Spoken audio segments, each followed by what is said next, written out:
Hi guys, welcome to this new video. My name is Motal and I will be so happy if you subscribe my channel and like this video. Yesterday we installed the valves, but to continue working we have to install a new pieces for this machine.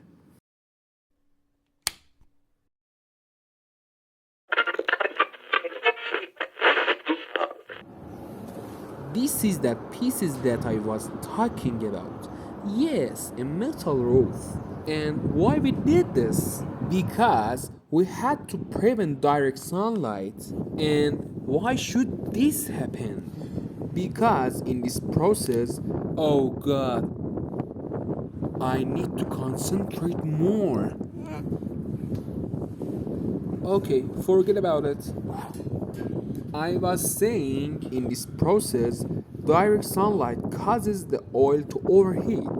And as you know, these tankers should mix the oil in reset temperature. So it's enough for today. Now we have to go home. But tomorrow we should install another metal roof next to the tankers. And galvanized sheets installed tomorrow too.